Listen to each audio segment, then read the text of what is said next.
Yes, आज का topic is regarding some personalities, famous personalities, जिसमें मैं आज बात करूंगा वॉरेन बफेट के बारे में।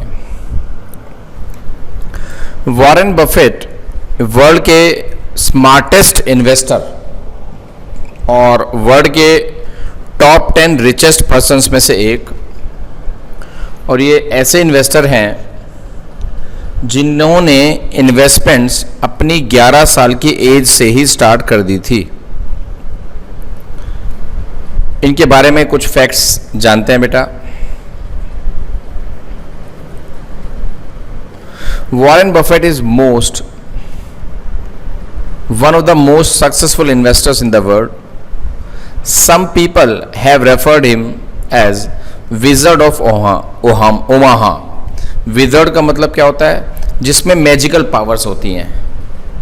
ओरेकल ऑफ ओमाहा, तो ओरेकल का मतलब हो गया विजन।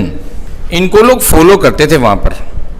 इनका जो बर्थ प्लेस है वो ओमाहा, ये नेब्रास्का में है, और वर्ल्ड के रिचेस्ट या वेल्दिएस्ट पर्सन्स में से एक है ये वॉरेन बफेट। वॉरेन बफेट ने ये भी डिसाइड किया कि वो अपने नियरली 99% वेल्थ दान कर देंगे मानवता के लिए, ह्यूमैनिटी के लिए, और उन्होंने अपने विल में ये लिख भी दिया है।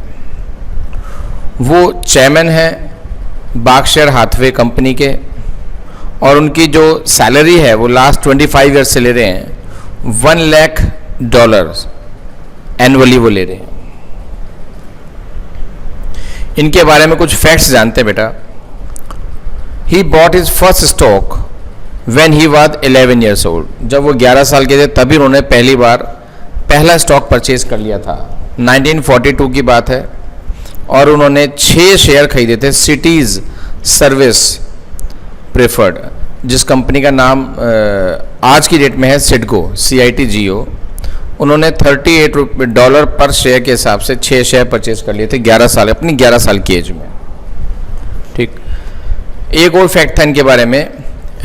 इन्होंने पहले जब यूनिवर्सिटी ऑफ नेब्रास्का से ग्रेजुएशन किया तो उसके बाद इन्होंने अप्लाई किया हार्वर्ड बिजनेस स्कूल में, लेकिन उनका इंटरव्यू लेने के बाद वहाँ के स्टाफ ने इनको रिजेक्ट कर दिया कि आप हार्वर्ड नहीं आ सकते। इन 2013 की बात मैं बताऊँ आपको, इनकी जो पर डे की अर्निंग, ध्यान देना मेरी बात पे, पर डे की अर्निंग $37 मिलियन पर डे। मैं आपको अभी फैक्ट बताऊंगा, इनकी पर आवर की इनकम भी बताऊंगा। By the end of 2013 Buffett had the net worth of $59 billion in comparison to $46 billion at the beginning of the year. यानी कि 13 के बिगिनिंग में इनकी जो नेटवर्थ थी वो थी $46 बिलियन, और 2013 के एंड में इनकी जो नेटवर्थ थी वो थी $59 बिलियन। ठीक है ना? तो उस हिसाब से इनकी जो अर्निंग है वो 37 मिलियन पर डे की बैठी 2013 के अंदर। ये इनकी अर्निंग का हिसाब किताब है। आप लगा लीजिए, जोड़ लीजिए, मल्टीप्लाई करके देख लीजिए कि इनकी अर्निंग का क्या हिसाब था। और ऐसा नहीं है कि 11 साल की एज में इन्होंने अपना इन्वेस्टमेंट स्टार्ट किया तो अपने यंग एज में इन्होंने इतना कमा लिया था। इन्होंने अराउंड 50 ईयर्स की एज तक इतना नहीं कमाया था जितना उसके बाद कमाया। More than 90% of his wealth ही earned after getting the age of 50 years, और यहाँ पर लिखा है कि 60 ईयर्स के बाद, यानी कि अपनी 94% वेल्थ उन्होंने 60 ईयर्स के बाद अर्न की है।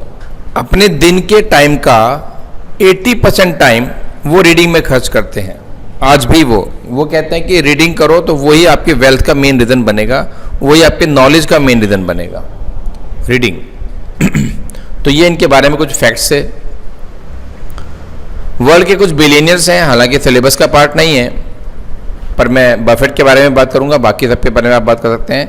पर आवर की इनकम इनकी ये है। आइडिया आप लगा लेना, इनकी कंपनी के नाम लिखे हैं और बंदे का नाम लिखा है। जो मेन हैं, जो हाईएस्ट अर्निंग पर्सन्स हैं, उनकी पर आवर की इनकम आप आइडिया लगा सकते हैं। आपके सामने टेबल भी है, ये आपको शेयर भी हो जाएगी PDF फॉर्मेट में।